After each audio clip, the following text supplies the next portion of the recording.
If you are looking for lots of power and swooping roof lines, you are on the wrong video. But if you are looking for a comfortable, reliable, compact hatchback which slips under the radar, then you have come to the right place. Welcome to another video. Before we go any further, I would like to send a shout out to Motus Honda Westrand, specifically to Maxine, Victor and Sebastian for availing this vehicle. If you are looking for a new or used Honda, head to Motus Honda Westrand for the best customer service. What you see on your screen right now is a Honda Fit, which was known as the Jazz previously, and as it is shown on screen, it is dressed up as the executive model. This includes front and rear parking sensors with reverse camera, some smart 16-inch alloy wheels, and chrome decoration on the mirror caps as well as on the doors and boot. Generally, the Fit does not stand out. It just manages to fit in with the rest of the crowd without being offensive. So much so that we could say that the main talking point of this vehicle is the grille. I'm happy with the way that the Fit looks, but what matters most to me though are your thoughts. So would you root for the design of this vehicle, or would you look for something more stylish like your Peugeot 208 GT? Let me know in the comments section below, and while you're at it, please like, share, subscribe, do all of those YouTube things. I really do appreciate it. Moving to the interior, and you can't help but fall in love with this dash design. You also find this 2-spoke leather-wrapped multifunction steering wheel with features such as cruise control, your stereo controls and your voice commands. I also love this engine start-stop button, which comes as standard on all Fit models. More nice to haves that you'll find with your executive model include 2 USB ports, a leather-wrapped gear lever, automatic climate control and seat heating.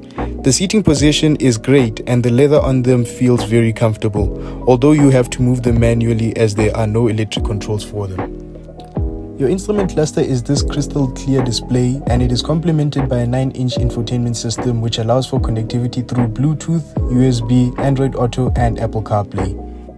Overall, the features that you have over here can turn any commute into a very relaxed one. Moving to the back seat, and you're reminded very quickly why Hondas are such great family cars. There's ample space in here, more than enough knee room and leg room, and you also have a lot of headroom. There are 2 pouches behind the driver's seats, and there are 2 USB ports as well. This car's party trick happens to be the magic seats, which fold flat onto the ground and leaving a little bit more space for bigger items in the boot. And if you want to load taller items, you can fold the seats upright, and this should be enough space for you to fit in a mini bar fridge. Unfortunately, that's where the magic ends, as this car has no air vents nor an armrest for the rear passengers. Overall, it is a very spacious car which oozes of practicality. Moving to the boot, and Honda quotes this version of the Fit to have 304 liters of boot space. Now, that may be smaller than key rivals like your Peugeot 208 GT, which I reviewed, and if you want to see that video, head to the channel and hear my thoughts on that car. One thing that I noticed about this boot, however, is that it appears to be more practical than most of its rivals because the opening of it is squared off and is lower to the ground, making it easier to load heavier items. Now, if you know this channel, you know that I like looking under the boot to see what kind of spare tire you have. And over here you have a temporary Mari biscuit like most cars in this segment.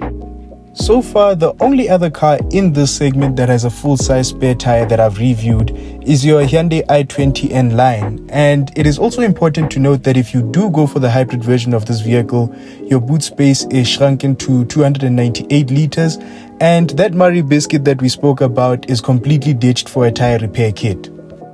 Now, I'm not sure how safe that is, considering that we live in a country with more potholes than tarred roads, but we move. Under the hood of this executive model, similar to other non-hybrid models, you will find a 1.5-liter naturally aspirated 4-cylinder unit producing 89 kilowatts and 145 newton meters of torque. This car's performance figures are similar to that of the Mazda 2, and this car is paired to a CVT transmission. Fuel consumption is claimed to be 5.5 liters per 100 kilometers. Now, you'll also notice that I did not quote the 0 to 100 times and top speeds of this vehicle, but I can't find them. Perhaps that has to do with the fact that the target market of this vehicle doesn't really care for those figures. Oh, and that CVT transmission, it is lovely to use in the city, but on the highway, less than so. Under heavy acceleration, it is noisy and the fuel consumption shoots through the roof. At lower speeds, it is quiet and efficient. When you buy a brand new Honda Fit, it comes standard with a 4-year 60,000 kilometer service plan and a 5-year 200,000 kilometer factory warranty for stress-free motoring. Now for the financial bits.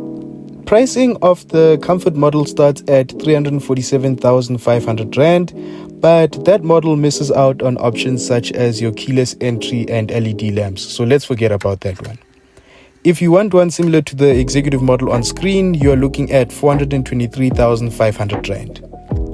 If you are looking to finance that over 72 months at an interest rate of 10.75% with no deposit and no balloon payments, that comes up to a monthly payment of 8,000 Rand.